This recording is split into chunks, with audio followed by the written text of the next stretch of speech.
Hello friends, કેમ છો બધા? મજામાં છો ને? સ્વાગત છે તમારું મારી આ ચેનલ ધ સેવિકા વેમાં. તો આપણે કંઈક પીવાયક્યુની સિરીઝ ચાલુ કરી હતી, જેમાં આપણે આગળ 50 ક્વેશ્ચન જોઈ ગયા છે. અને આજે હું એમાં જ કામગીરી પ્લસ થોડા ગુજરાતીના અને એવા સવાલ લઈને આવી છું. તો આપણો પ્લાન એ રહેશે કે આજે આપણે આ વિડીયોમાં જે નેક્સ્ટ આપણા સવાલ બાકી હતા એ સવાલ પૂરા કરીશું. અને નેક્સ્ટ વિડીયો આપણે 1 થી 7 જુલાઈ જે હમણાં આપણે એક વીક પતી ગયું એનું કરંટ અફેર લઈ લઈશું. તો આજના દિવસે આપણે આ વધારાના જે સવાલ બાકી હતા એ જોઈ લઈએ કે કયું કૃમિ છે એ વધુ પડતો એનિમિયા કરે છે. તો તમે વિચારી શકો છો કે આમાં શું જવાબ આવે. તો આ જે 4 નામ છે એ કૃમિના પ્રકાર છે અને જે વધુ પડતો જ એનિમિયા કરે એટલે કે લોહ તત્વ જે હોય એ આપણું ઓછું કરી નાખે અને શરીરમાં લોહ તત્વ ઓછું થઈ જાય એટલે કે હિમોગ્લોબિન ઓછું થઈ જાય તો એનાથી આપણને એનિમિયા થાય છે. અને એની માટે કયો કૃમિ જવાબદાર છે? તો એમાં આવશે અંકોડી કૃમિ. નેક્સ્ટ છે કે હાથીપગા રોગનો વાહક એ કયો જંતુ છે? આપણને બધાને ખ્યાલ છે કે ક્યુલેક્સ મચ્છર છે એના દ્વારા હાથીપગો થતો હોય છે. ઈતરડી કયા રોગના ફેલાવા માટે જવાબદાર છે? આમાં આવશે ક્રિમિયન કોંગો હેમરેજિક ફીવર. પાણીમાં રહેલું કયું રાસાયણિક દ્રવ્ય હાડકાં અને દાંતમાં રોગ કરે છે? તો હાડકાં અને દાંતમાં રોગ કરવા માટે આપણને બધાને ખ્યાલ છે કે આમાં જવાબ આપણે ફ્લોરિન, સી આવશે, ફ્લોરિન. ઓકે, આયોડિન છે તો એ ગળાની ગ્રંથિ માટે આવે, ક્લોરિન છે તો એ પાણી શુદ્ધ કરવા માટે આવે, એટલે ફ્લોરિન છે એ આપણો રાઈટ આન્સર બનશે. નેક્સ્ટ સવાલ એ છે કે નીચેનું ખાદ્ય પદાર્થ કયું એવું ખાદ્ય પદાર્થ છે કે જે ઇસેન્શિયલ ફેટી એસિડ ગણે? તો ઇસેન્શિયલ ફેટી એસિડ એટલે શું? એટલે કે જે આપણા શરીર માટે આવશ્યક હોય, આપણું શરીર જે બનાવી ના શકતું હોય પણ આપણે બહારથી લેવું પડતું હોય એવું ફેટી એસિડ. એમાં આવશે linoleic acid, linoleic fatty acid. જે લિનોલિક એસિડ છે એ આપણા શરીર બનાવી શકતું નથી. લિનોલિનિક અને ત્રીજું છે કે આર્કિડોનિક. આ 3 એવા છે કે જે આપણા શરીર બનાવી શકતું નથી, એટલે આપણે એ ખાદ્ય પદાર્થમાંથી જ મેળવવાની જરૂરિયાત હોય છે, એટલે એને આપણે ઇસેન્શિયલ ફેટી એસિડ ગણીએ છીએ. નેક્સ્ટ, નીચેનું વિટામિન પાણીમાં દ્રાવ્ય છે, તો કયું વિટામિન આવશે? વિટામિન એ છે તો એ ચરબી દ્રાવ્ય આવે. વિટામિન ડી પણ ચરબી દ્રાવ્ય છે. વિટામિન એ, ડી, ઈ અને નેક્સ્ટ આવશે કે. આ 4 ચરબી દ્રાવ્ય વિટામિન છે. તો આપણો આન્સર છે વિટામિન બી અને સી. નેક્સ્ટ સવાલ એ છે કે સગર્ભાવસ્થા દરમિયાન ઓછામાં ઓછી કેટલી મુલાકાતો જરૂર છે? તો આ તો હવે આપણે બહુ ચવાઈ ગયેલો સવાલ છે કે આપણને ખ્યાલ આવી જાય કે સગર્ભાવસ્થા દરમિયાન આપણે 4 મુલાકાતોની જરૂરિયાત હોય છે. નેક્સ્ટ એ સવાલ છે કે ઉચ્ચ ગુણવત્તાયુક્ત જેમાંથી બધા એસેન્શિયલ એમિનો એસિડ મળે તો પ્રોટીન શામાંથી મળે છે? કે જેમાંથી આપણને બધા જેટલા બી આવશ્યક એમિનો એસિડ હોય છે એ મળી રહે છે. તો આમાં આપણે યાદ રાખીશું દૂધ. જો આપણને એમ પૂછે કે ઉચ્ચ ગુણવત્તાયુક્ત પ્રોટીન કયું છે, તો એની માટે તમારે દૂધ યાદ રાખવાનું છે. સૌથી સારું પ્રોટીન કયું છે? ગુણવત્તાયુક્ત. સૌથી સારું અને ગુણવત્તાયુક્ત કહે તો તમારે આન્સર આવશે ઈંડા. અને જો કદાચ તમને સવાલમાં એવું પૂછે કે કયું પ્રોટીન એવું છે કે જેમાંથી આપણને ઉચ્ચ ગુણવત્તાનું પ્રોટીન એટલે કે બધા જે આવશ્યક એમિનો એસિડ છે એ મળી રહે છે, તો એમાં તો તમારે આન્સર દૂધ જ આપવાનો છે. બરાબર છે. નેક્સ્ટ છે કે સામાન્ય પ્રસૂતિમાં બાળક માતાના ગર્ભાશયમાં કેટલા દિવસ રહે છે? નોર્મલી આપણને ખબર છે કે 80 કે 42 કે પછી 28, આ કોઈ દિવસો નથી કે આપણે ગર્ભાશયમાં બાળક રહે. બરાબર, આપણે 9 મહિનાનો ટાઈમ હોય છે, તો 9 મહિનાના તમે દિવસો ગણો એનાથી પણ તમને ખ્યાલ આવી શકે કે 280 દિવસ. નેક્સ્ટ સવાલ એ છે કે જન્મ સમયે બાળકના આરોગ્યનું માપન કાઢવા માટે કયું કોષ્ટક વપરાય છે? જન્મ સમય માટે આવું પૂછ્યું કે જન્મ સમયે, તો તમારે આમાં આન્સર આવશે અપગર સ્કોર. અને જેમ બાળક મોટું થતું જાય અને એની જે વૃદ્ધિની ક્રિયા થતી હોય છે એની ઉપર નજર રાખવા માટે આપણે ગ્રોથ ચાર્ટનો ઉપયોગ કરીએ છીએ. પર્ટોગ્રાફ છે તો એ માતાની પ્રસૂતિને લગતો ગ્રાફ છે. ઇન્ફન્ટોમીટર છે તો એ જે નાના બાળકો હોય ઇન્ફન્ટ 1 થી 2 વર્ષ સુધીના એ બાળકોનું આનેથી લંબાઈ માપવામાં આવે છે. બરાબર છે. તો નેક્સ્ટ આપણે થોડા ગુજરાતીના સવાલો લીધા છે, એ પણ જોઈ લઈએ જોડે જોડે. કે ગુજરાતીના લેખકો અને તેઓના ઉપનામની જોડી પૈકીની કઈ જોડી યોગ્ય નથી. આ તમારે ખાસ ધ્યાન રાખવાનું કે યોગ્ય નથી કે યોગ્ય છે એ બરોબર વાંચીને પછી આપણે સવાલનો જવાબ ટીક કરીએ. તો આમાં આન્સર આવશે પ્રવીણ દરજી.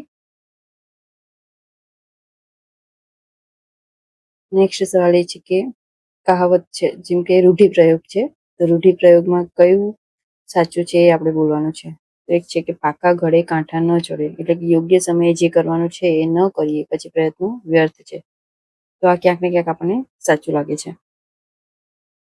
બીજું છે કે મનમાં સમસમી રહેવું, એટલે કે ધૂંધવાઈ ઉઠવું, તો આ પણ સાચું છે. ઉમેદ ભર ન આવવી, ઉમેદ ભર ન આવવી એટલે ઉમેદ એટલે આશા જ થાય છે એક જાતની, એટલે કદાચ આ પણ આવે છે સાચામાં કે ઉમેદ ભર ન આવી એટલે કે આશા સફળ ન થવી. સડક થઈ જવું, ભાગી જવું, તો આ તો કઈ રૂઢિપ્રયોગ નહીં બનતો કે સડક થઈ જવું, ભાગી જવું, એટલે આ આન્સર નહીં આવે આપણો આન્સર આવશે 1, 2 અને 3. ઓકે. નેક્સ્ટ સવાલ એ છે કે નીચેના પૈકી કઈ સમજૂતી યોગ્ય નથી. તમે આમાં વિચારો કે કયો જવાબ આવશે. તો ઉંબીઓ એટલે ઘઉં, જવ ઇત્યાદિ ડુંડા, આ સાચું છે. લાડના લટકા, એટલે આ તો આપણે ઘરમાં બી સાંભળ્યું હશે. આપણા બાળકને આપણે પ્રેમ કરતા હોય તો આપણાથી કોઈ મોટી ઉંમર હોય તો કોઈ આપણને કહી શકે છે કે આ તો બહુ આને લાડના લટકા કરાવે છે, એટલે કે બિનજરૂરી પ્રેમ કરાવવો. પછી આવે છે ગભરું જીવ, એટલે કે નિર્દોષ ભોળો જીવ. તો આ 3 એ 3 મને સાચું લાગે છે, એટલે આન્સર આવશે સાંભળવા માંડવું અથવા તો એકઠું કરવા. સાંભળવા એટલે તો યાદ કરવું થાય ને, એકઠા કરવા લાગવું એવો કોઈ જવાબ નહીં બનતું, એટલે આપણો જવાબ અત્યારે બને છે કે સાંભળવા માંડવું, એકઠા કરવા લાગવું. બરાબર.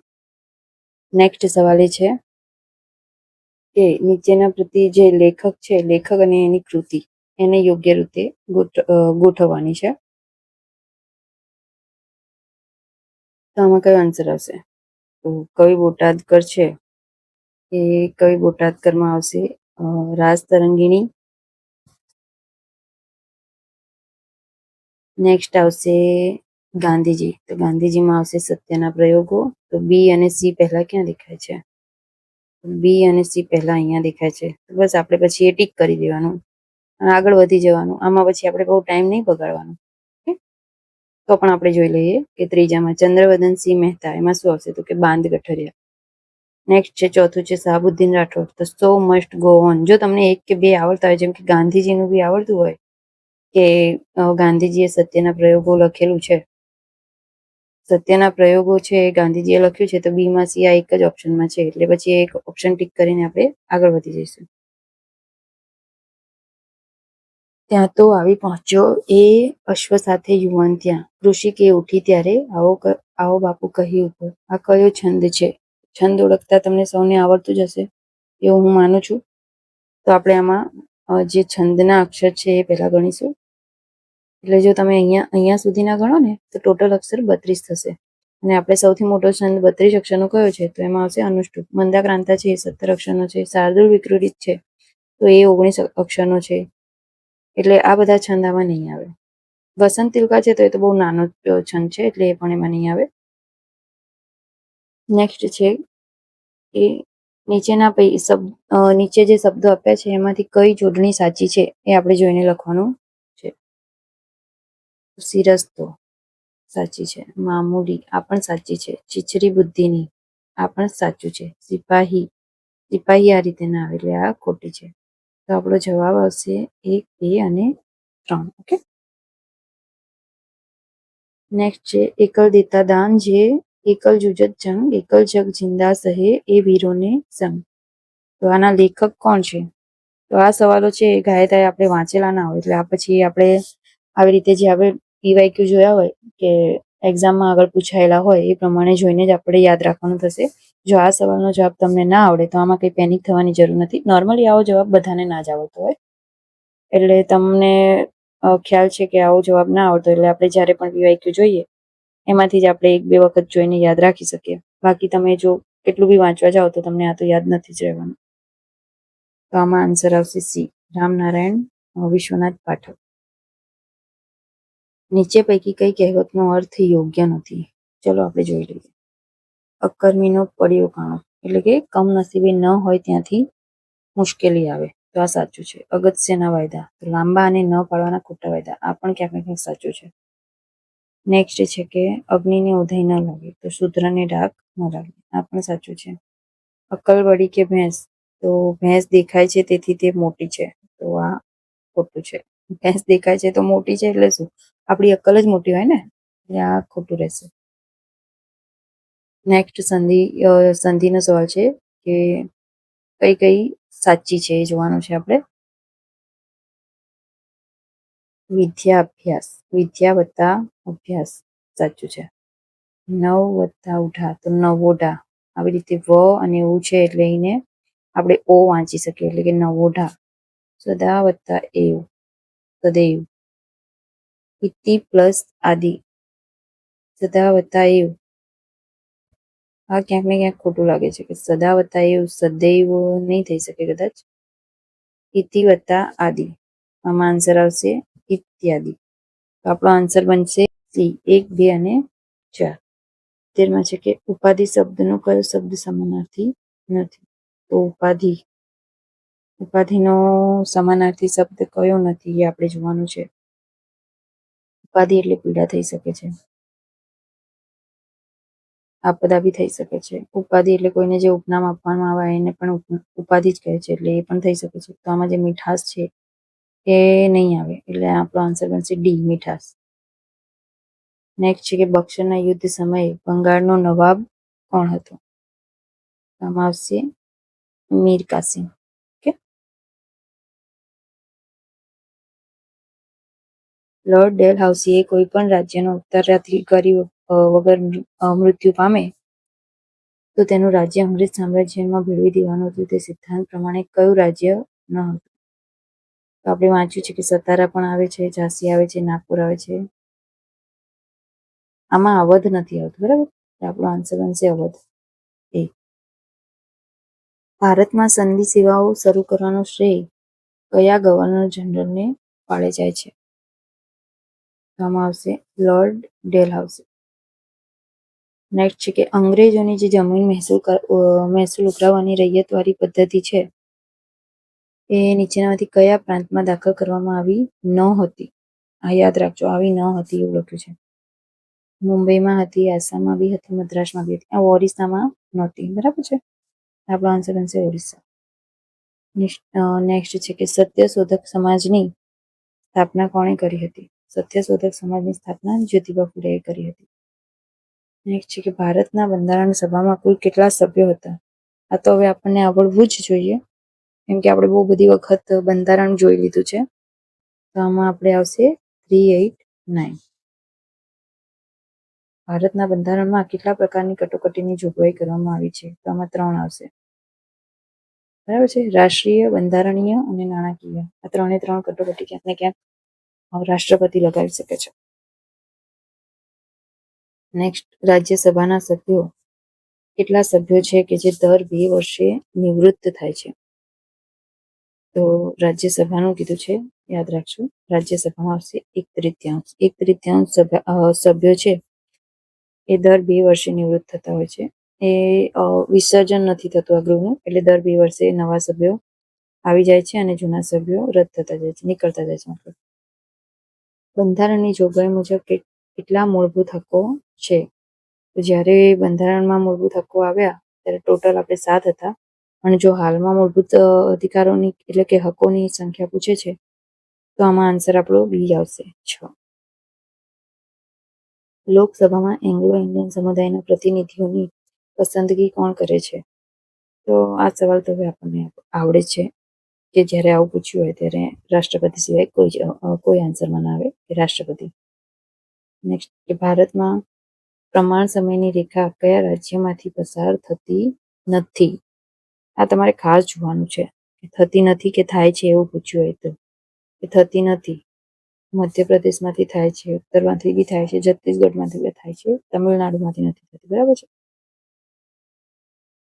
ગંગાનો પ્રવાહ છે એ બાંગ્લાદેશમાં કયા નામે ઓળખાય છે, બાંગ્લાદેશમાં પદ્માના નામે ઓળખાય છે. કયો ગ્રહ છે જે સૌથી વધુ તેજસ્વી ગ્રહ છે, તો આમાં કયો આન્સર આવશે,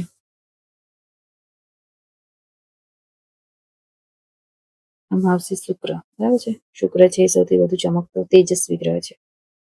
આપણા વાતાવરણમાં કેટલા પ્રમાણમાં નાઇટ્રોજન વાયુ છે? આપણા વાતાવરણમાં નાઇટ્રોજન વાયુ 78% જેટલો નાઇટ્રોજન વાયુ છે. માનવ શરીરનું નેક્સ્ટમાં એ છે કે માનવ શરીરનું સામાન્ય તાપમાન કેટલું હોય છે? તો 37 ડિગ્રી જેટલું હોય છે. 37 ડિગ્રી સેલ્સિયસ. નીચેનામાંથી કયું દેવ દાસીઓનું નૃત્ય છે? તો જે ઓડિસી નૃત્ય છે એને દેવદાસીનું નૃત્ય ગણાય છે. ઓકે, તો અહીંયાથી જ આપણા જે ગુજરાતીના અને કામગીરીના સવાલો હતા પૂરા થાય છે. આગળ આપણે કોઈ સવાલ જે મેથ્સના છે એ ચાલુ થાય છે એટલે આપણે એ એડ કર્યા નથી. આપણે હાલ કામગીરી અને ગુજરાતી જોઈએ છે. નેક્સ્ટ જે હવે આપણે વિડીયો બનાવીશું તો એ વિડીયો આપણે જે 1 થી 7 જુલાઈ ગઈ છે એનું કરંટ અફેર્સનું બનાવીશું અને એની પછી આગળ આપણે બાળ વિકાસના થોડા સવાલ જોઈ લઈશું. એટલે આપણે કોઈ પણ ટોપિક બાકી ના રહી જાય સિલેબસનો. ઓકે, આજને આટલા સવાલોમાં આપણે ઇનફ કરીએ છીએ. તો તમે બધા વિડીયો વ્યવસ્થિત રીતે જોઈ લેજો અને તમને જે પણ કંઈ નોટ કરવા જેવું લાગે એ કરી લેજો. નેક્સ્ટ આપણે મળીશું કરંટ અફેરમાં. Okay, thank you.